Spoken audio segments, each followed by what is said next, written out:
Vextar's massive form cast long shadows across the command center of mining station Kepler to be, standing nearly 8 feet tall. His dark exoskeleton gleamed under the artificial lights as his forearms worked simultaneously. Across multiple holographic interfaces, the insectoid CEO's compound eyes, each containing thousands of individual lenses, processed data streams that would overwhelm most organic minds.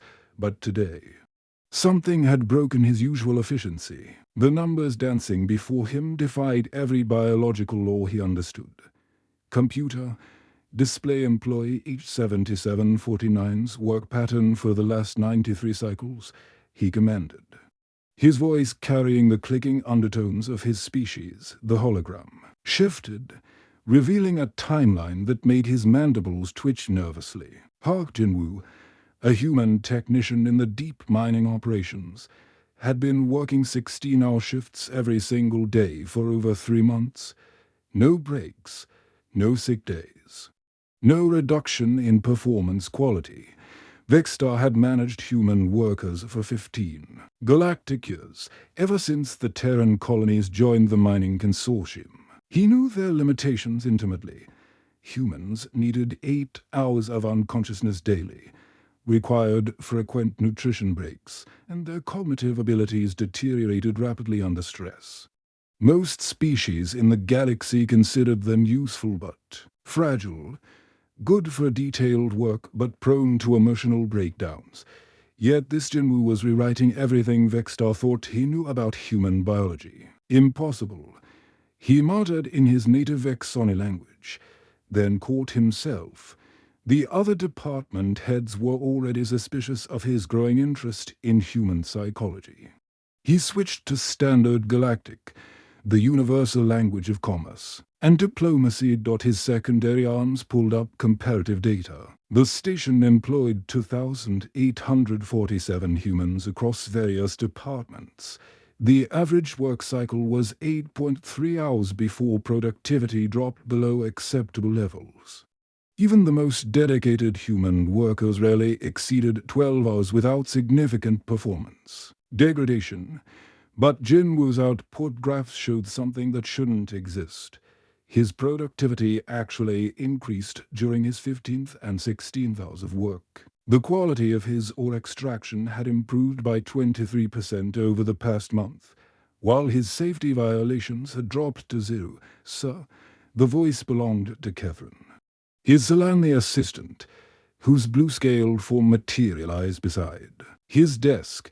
The department heads are requesting your decision on employee H7749's medical evaluation. Vextar's primary eyes focused on the slim reptilian alien while his secondary eyes continued monitoring the data streams. What exactly are they recommending? Forced sedation and full biological scan, Catherine replied, his forked tongue tasting the air nervously. Director Yelf believes the human may be using illegal stimulants. Director Voss suspects genetic modification. They want to know if we're dealing with a rogue enhancement program. The CEO's exoskeleton shifted. A sign of deep contemplation among his people. Enhancement programs were serious business in the galactic community. Unauthorized biological modifications could trigger investigations from the central authority, potentially shutting down entire operations. But something about this situation felt different. Vextar had built his career on understanding the subtle patterns that others missed. The way Jinwoo moved through the mining tunnels suggested exhaustion, not artificial stimulation. His work pattern showed the careful precision of someone conserving energy, not the reckless efficiency of enhancement drugs. Have you reviewed his consumption patterns? Vextar asked. Catherine's head tilted in confusion. His nutrition intake. That's handled by the automated systems, sir. No, Vextar clicked his mandible thoughtfully. His personal consumption, food deliveries, recreational purchases, medical supplies. The assistant's claws danced across his portable interface. After a moment, his scaled features shifted into what passed for surprise among his species. That's unusual, sir. Employee H77 from 9 orders food deliveries to his residential pod every rotation. Single standard meals, but he's spending nearly 40% of his wages on delivery fees instead of using the facility dispensers.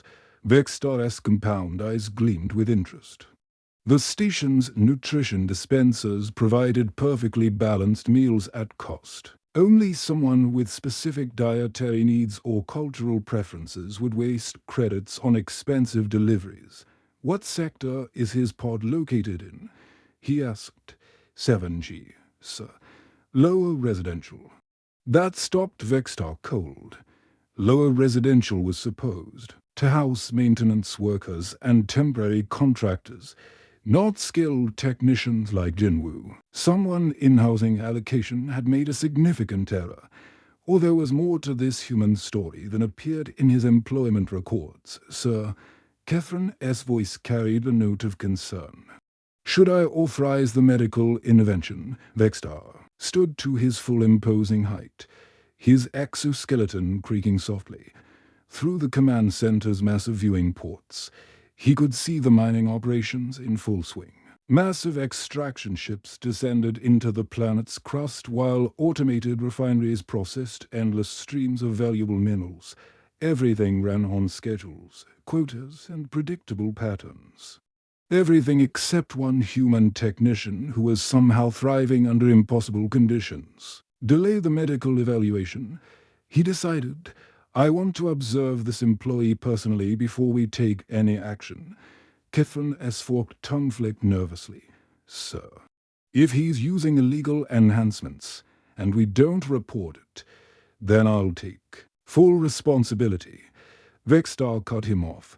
His secondary arms activated the surveillance protocols for residential Sector 7G while his primary hands pulled up the shift schedules. Tonight, when Jinwoo's shift ends, I want to see exactly what he does with those food deliveries. As his assistant retreated, Vexstar found himself staring at Jinwoo's employee photograph.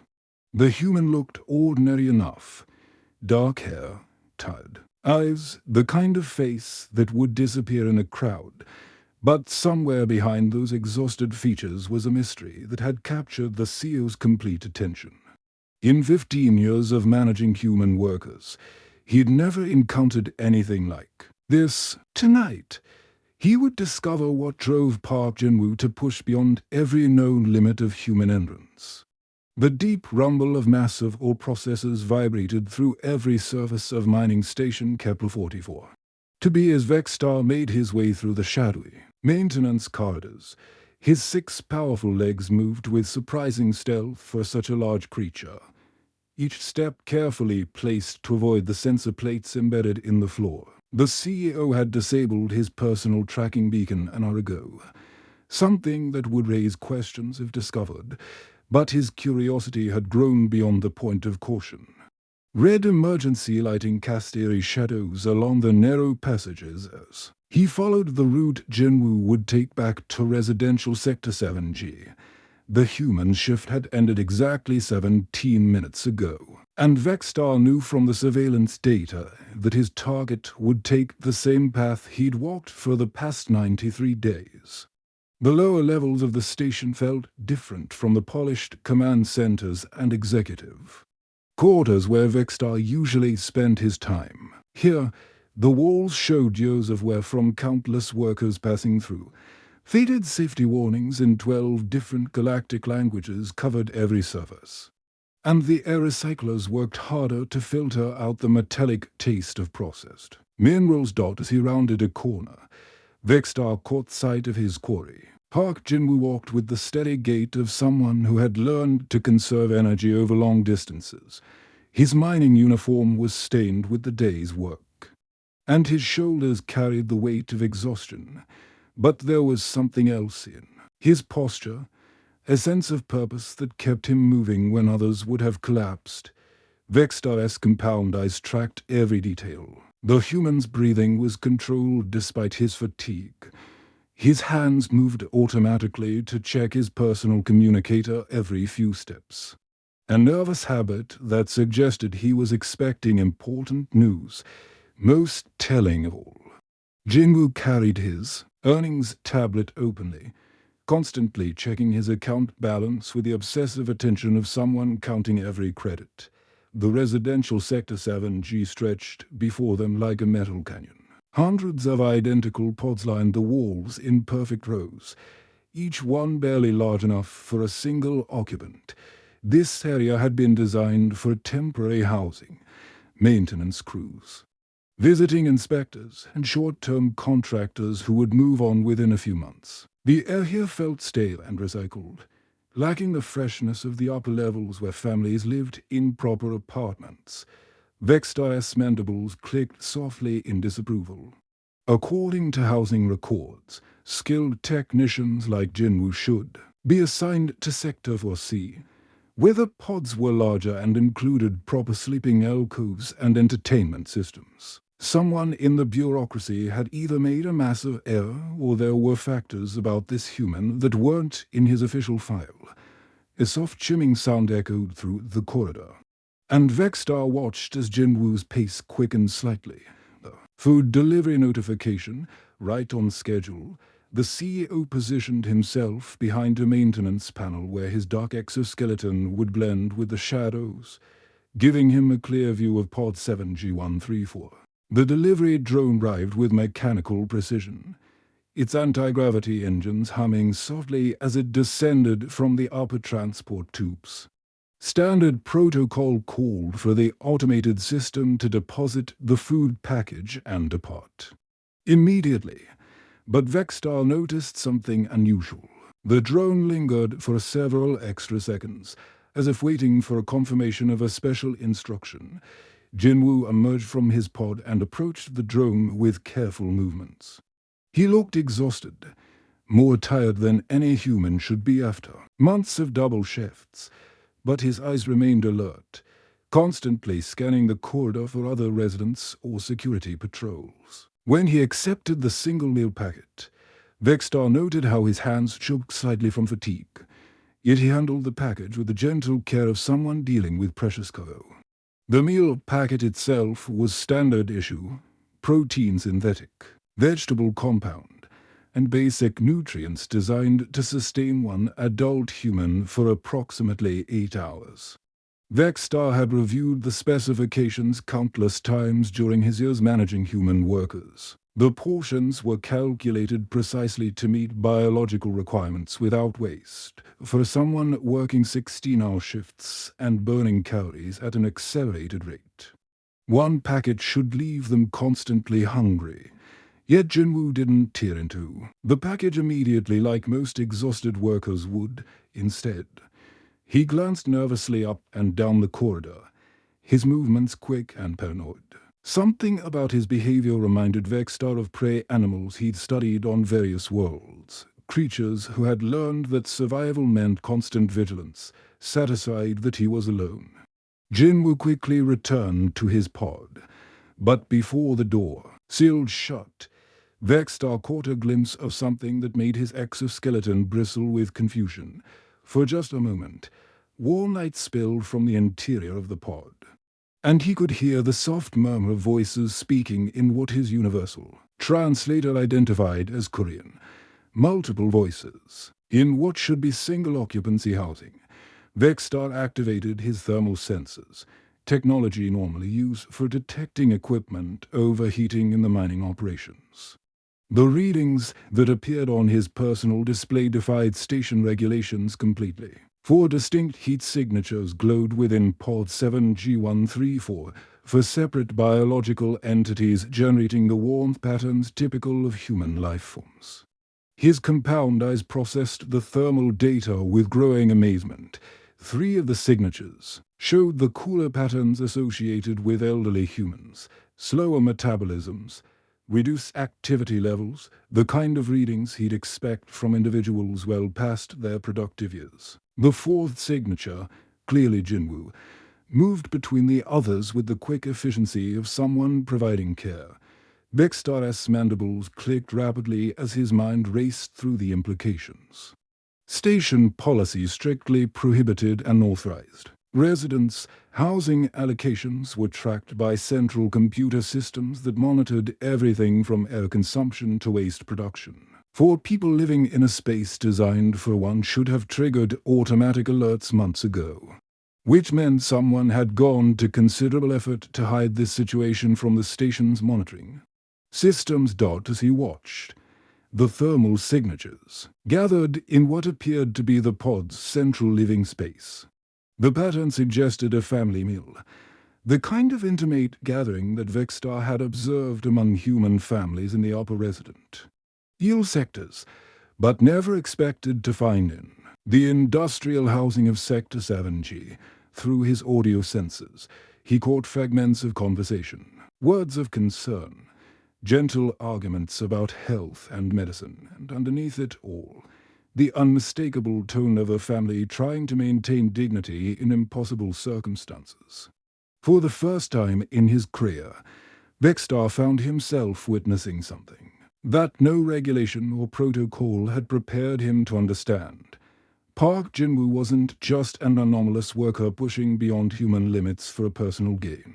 He was a son carrying the weight of his entire family's survival on his shoulders, working impossible hours in the depths of an alien mining station to keep the people he loved from disappearing into tea.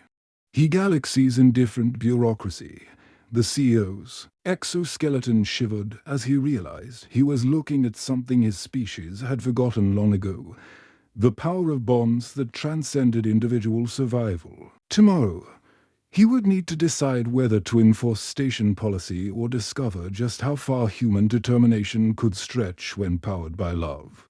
Vextar's claws trembled as he entered his executive access codes into the surveillance system. What he was about to do violated every privacy protocol in galactic law, but the mystery of Park Jin-woo had consumed his thoughts for days. His compound eyes focused on the security interface as layers of encryption peeled away, revealing the hidden world inside Pod 7G134.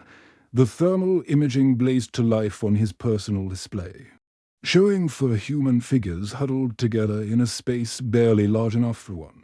The heat signatures told a story that made Vextar's exoskeleton shiver with something he'd never experienced before, a mixture of awe and horror at what desperation could drive beings to endure.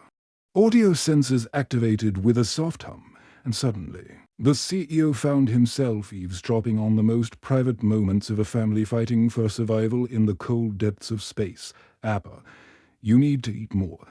Jin-woo's voice came through crystal clear, though barely above a whisper. The thermal display showed him kneeling beside one of the weaker heat signatures, carefully dividing the single meal packet into 4 impossibly small portions.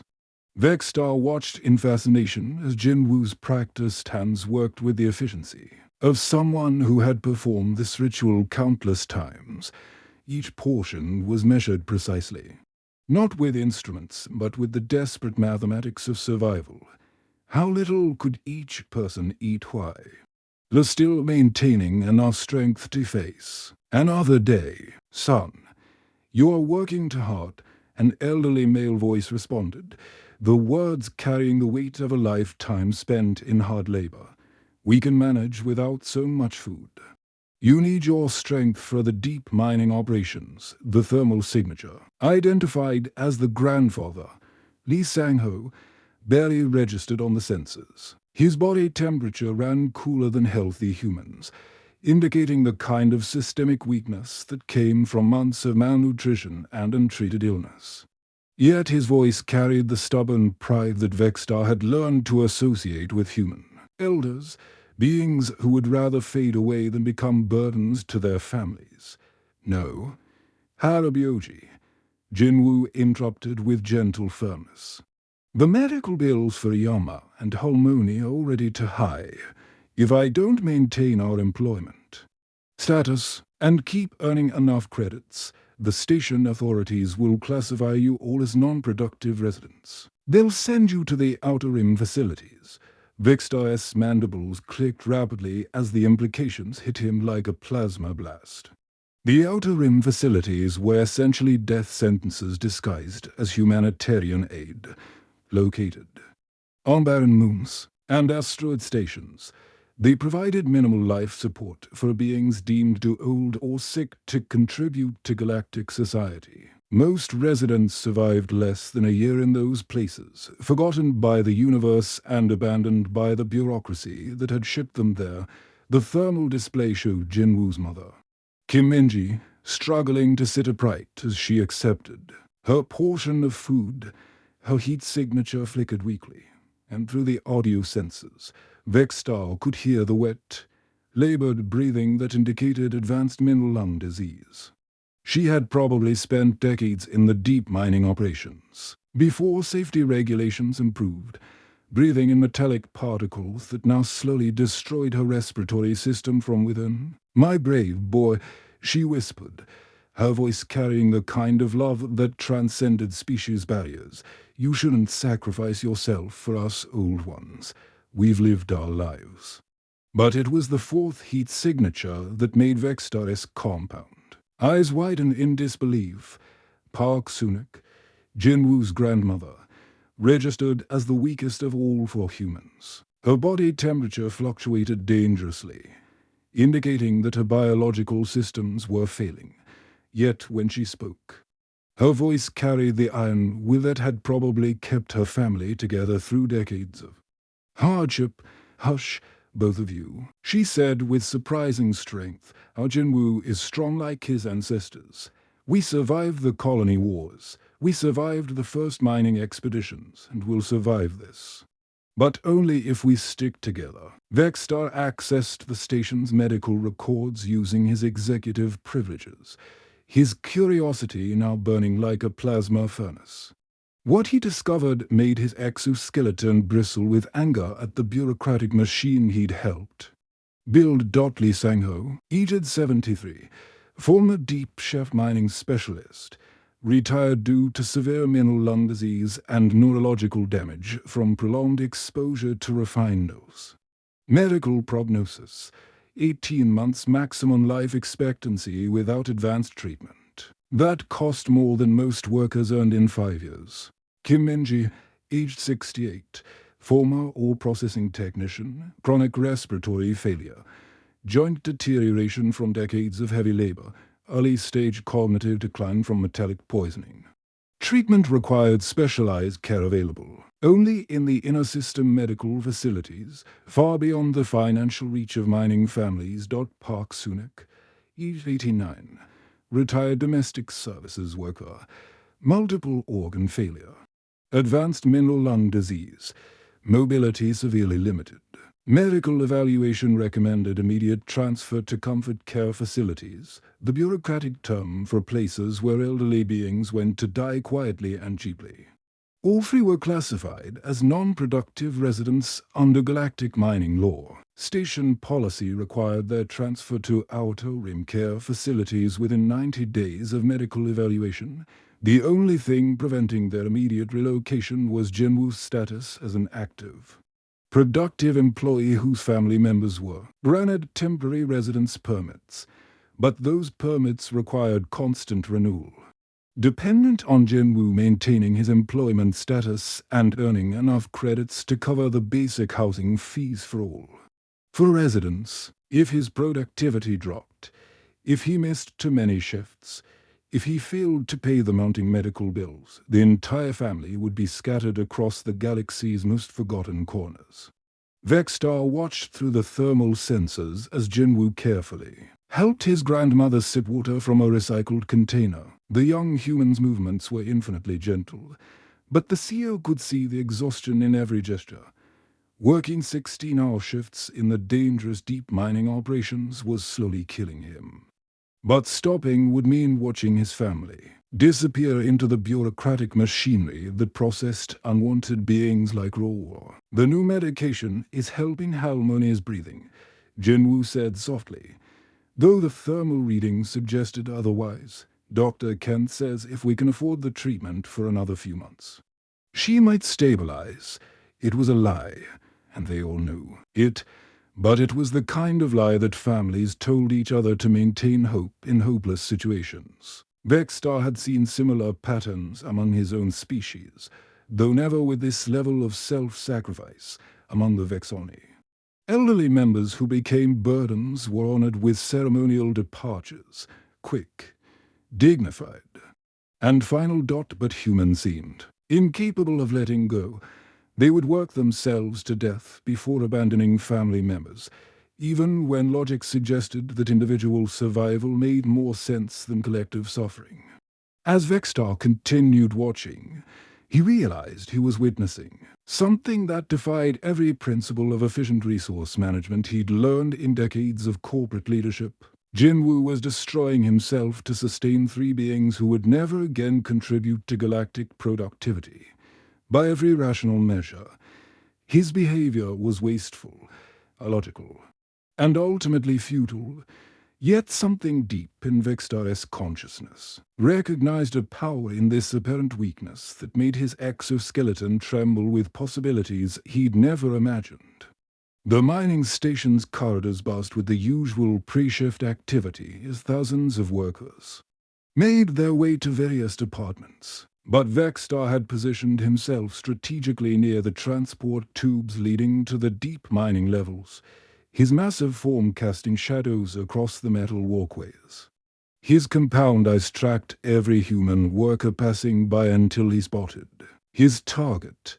Park Jinwoo emerged from the residential lift looking like a man walking on borrowed time. His mining uniform hung loose on his frame, evidence of the weight he'd lost over the past months.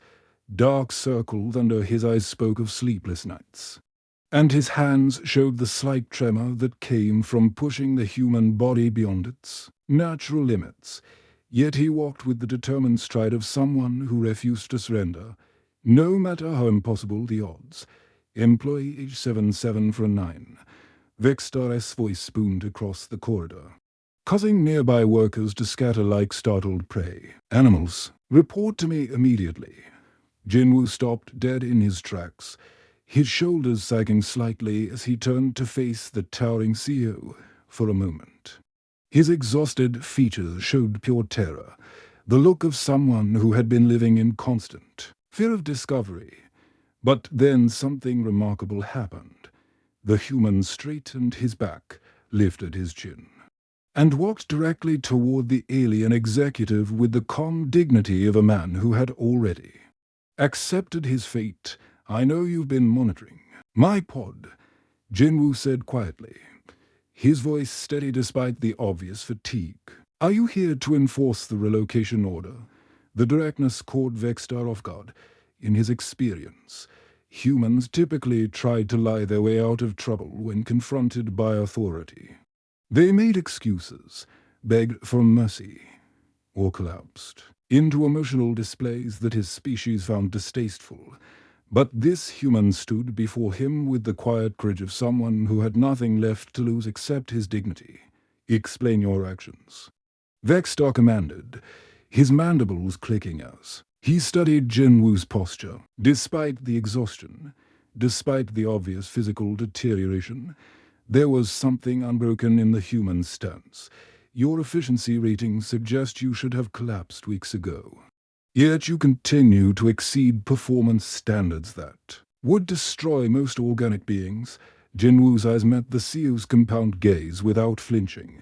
Round them, the corridor had emptied as other workers hurried to avoid witnessing what they assumed would be a disciplinary action. The constant hum of the station's machinery seemed to grow louder in the sudden silence. My family gave everything so I could get off-world and find work, Jinwoo said, his voice carrying the weight of a lifetime's worth of sacrifice.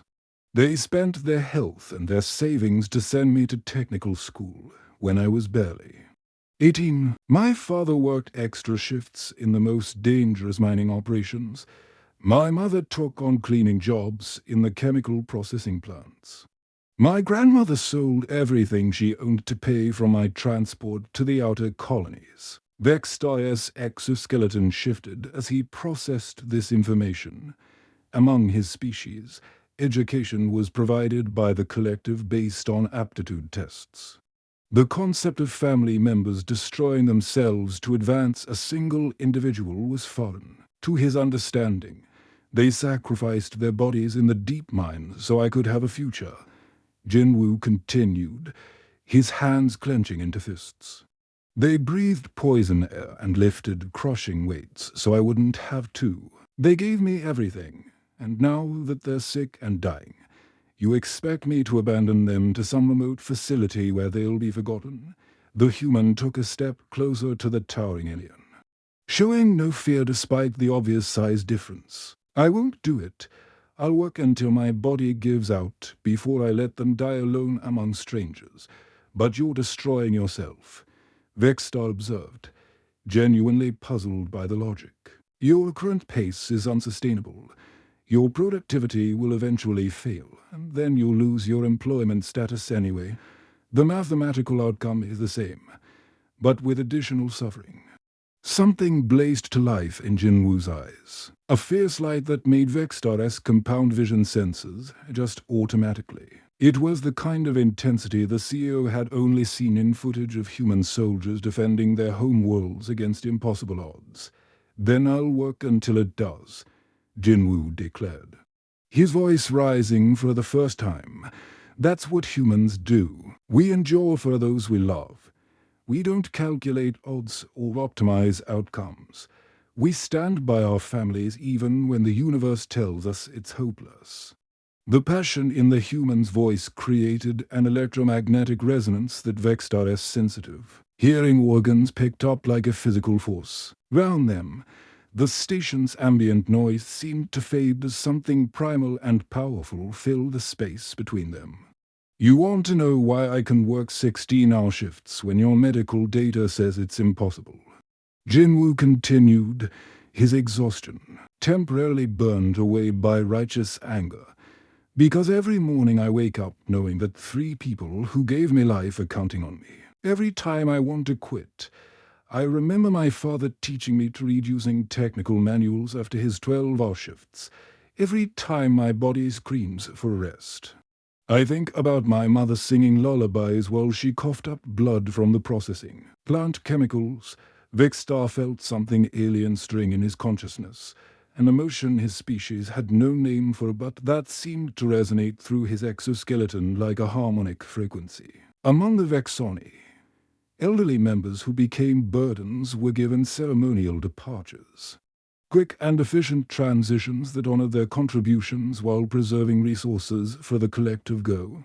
Odd, but this human had chosen to bear impossible weight rather than abandon his family to the bureaucratic machinery of galactic society. The choice defied every principle of rational resource management.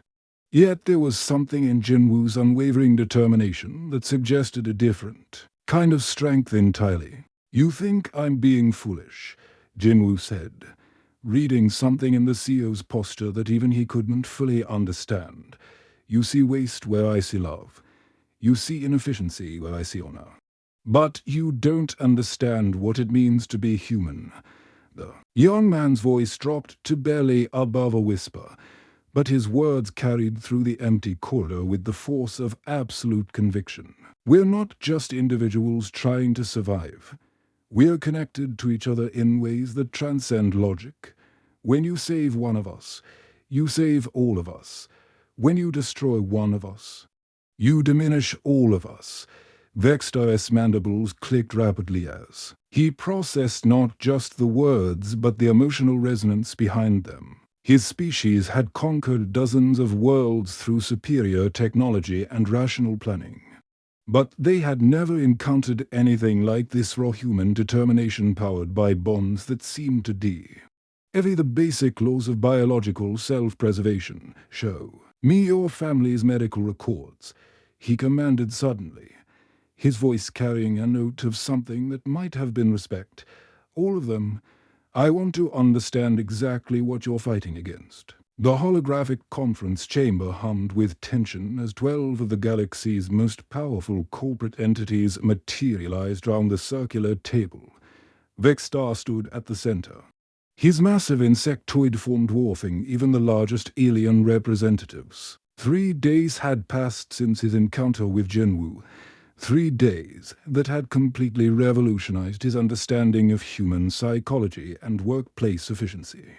Director Kethlen's massive tentacles writhed impatiently as his aquatic form floated in a specialized tank. The cephalopod executive had built his fortune on ruthless cost-cutting measures across 17 star systems. This emergency session better have good reason.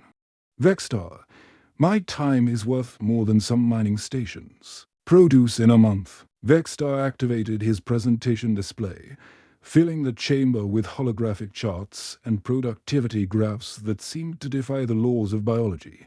Fellow directors, what I'm about to share will challenge everything we thought we knew about human resource management. The first chart showed Jinwoo's productivity over the past week. After Vexstar had authorized full medical treatment for his family and moved them to proper housing in Sector 4C, the human's output had skyrocketed. Not only had his efficiency increased by 37%, but his error rate had dropped to practically zero, and his innovation scores had doubled. Impossible, muttered Director Yevma, the crystalline being's faceted form sparkling with skepticism. You're telling us that spending credits on non-productive biologicals somehow increases productivity? That violates basic economic principles. I'm telling you that I've discovered the secret to maximizing human potential. Vexstar replied, his compound eyes gleaming with conviction. Their emotional bonds aren't weaknesses that need to be managed. They're performance enhancers. That can be harnessed. The holographic display shifted to show comparative data from 63 human employees across the mining station. Each worker had been evaluated for family connections, financial stress related to dependent care, and emotional stability. The correlation was undeniable. Humans with supported family units consistently outperformed isolated individuals by significant margins. Director Zethkar, a massive reptilian with scales that shifted colors based on his emotional state, leaned forward with interest. His scales flickered from skeptical blue to curious green. You're suggesting that we subsidize the care of elderly humans and their offspring to increase mining output. I'm suggesting we recognize that humans function as interconnected networks rather than isolated units, Vexstar explained, pulling up brain scan data that had taken the station's medical team 3 days to compile. When a human worker knows their family is safe and cared for, their neural pathways optimize for peak performance. When they're stressed about family survival, their cognitive abilities fragment, and their physical endurance drops dramatically. The chamber erupted in multilingual protests. Director Vashti, whose gaseous form swirled angrily in her containment suit, spoke for many of the board members. This is sentimentality masquerading as business strategy. We've built successful operations across the galaxy by focusing on individual productivity and eliminating inefficiencies. But Vexstar was prepared for their resistance. He activated a holographic recording of the mining operations from the past week. Watch Sector 7 Delta, where Jinwoo works. Before I implemented the family support protocol, his team averaged 847 tons of processed ore per shift. After the change, they're averaging 1,200 tons with significantly higher purity ratings. The numbers were impossible to argue with on screen. They could see Jinwoo moving through the dangerous mining tunnels with renewed energy. His expertise and attention to detail inspiring the entire human workforce around him. Other workers had noticed the change in their colleague and were performing better simply from witnessing his transformation. But what about the cost? Director Kethlen demanded, his tentacles coiling with agitation. Medical treatment for 3 elderly humans, upgraded housing, ongoing care expenses. Surely this eats into profit margins. Vexstar's mandibles clicked in what might have been amusement.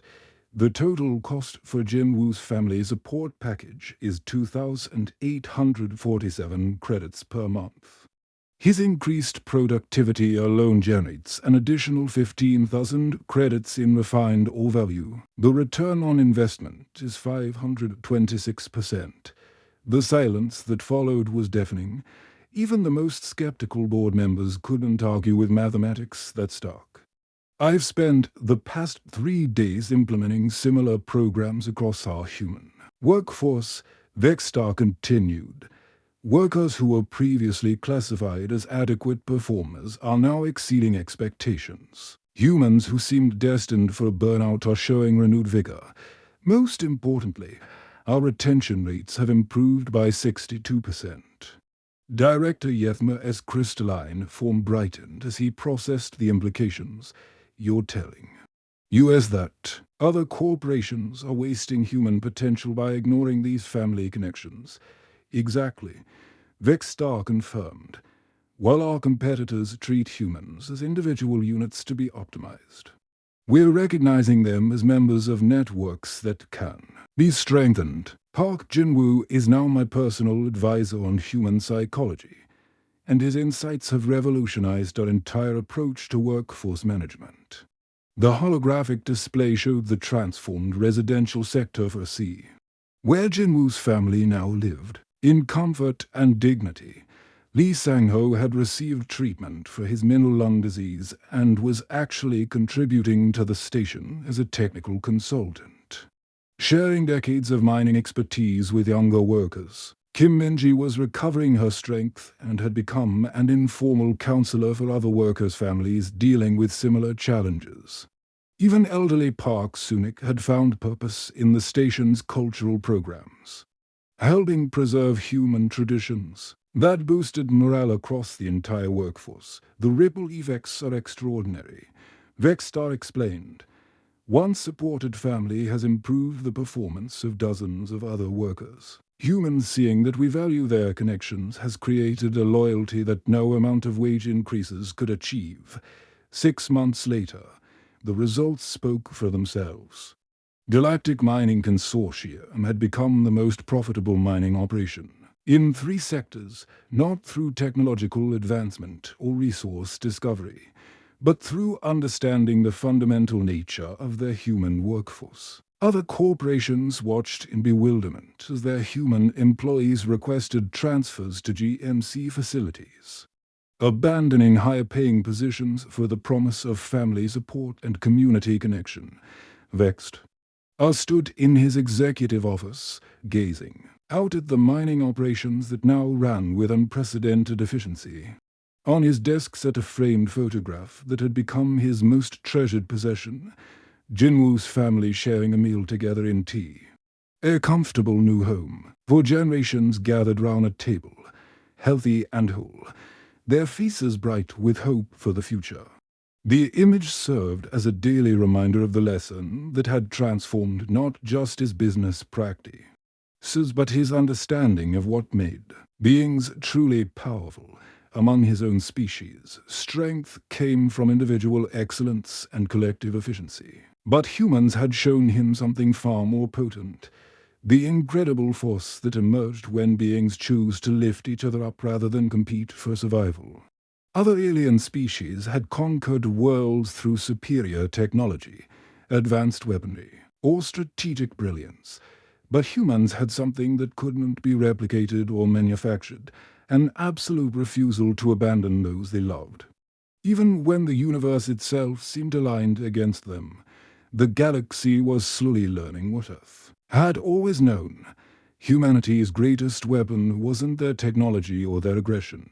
It was their unwavering commitment to the simple truth that no one gets left behind. As Vexstar watched the shift change in the mining operations below, he saw human workers moving with purpose and energy that had been missing for decades. They worked not just for themselves, but for the families they knew were safe and supported.